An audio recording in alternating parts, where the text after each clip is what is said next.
Alright, I'm Todd Bishop from TechFlash.com in Seattle, and I've been testing out the new Rhapsody app for the iPhone, which, lo and behold, was approved by Apple and is expected to be sold starting on Thursday morning by Real Networks on the App Store. I've been getting a sneak peek, and I'm going to show you a little bit of what I found out. Alright, so this is of course my iPhone home screen, and I've got the Rhapsody app right there, so I'm going to click on it, and it's going to sign me in automatically because I've signed in previously. I'm not going to have to enter my username and password each time.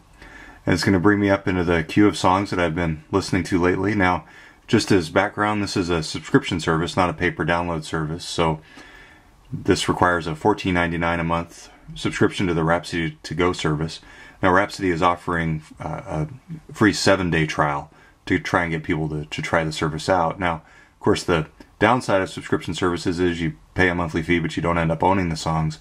The upside is that you pay a monthly fee and you can access pretty much anything you want within the 8 million track library of the service. Now, just as an example, I could search for anybody I wanted to up there, artists, albums, or tracks.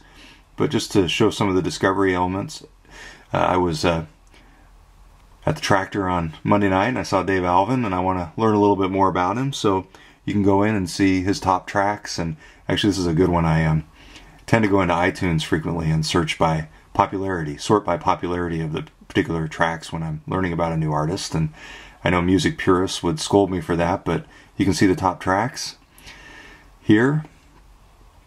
And let's get that playing. Now it's interesting, so I tapped once to start that playing, and it's going to start playing here in the background.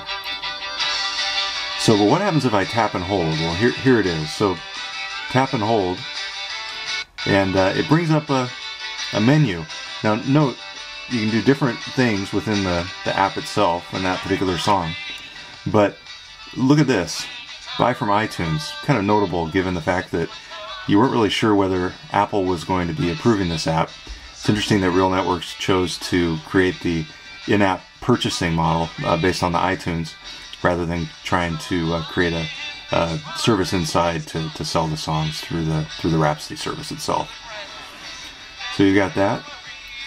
Now, of course, you can go out here and find genres and related artists, and you can do a play artist radio, which is of course similar to the Pandora model in that way. Now, it's interesting because I was just on my computer on the Rhapsody account, and I created a playlist there of Johnny Cash songs just a few moments ago.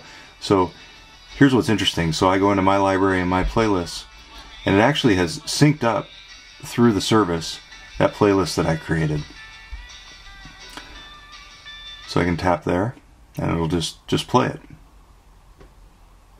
Now this is running over my wireless network, but it's important to note that this also works over 3G, so you could be on the bus, listening to Rhapsody, and it would work over the 3G.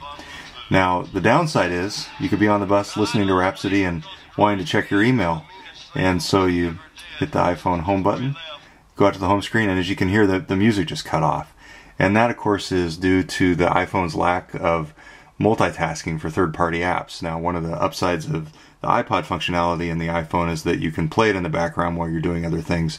Not so for third-party apps such as Rhapsody. Hopefully, Apple will address that in some sort of future update.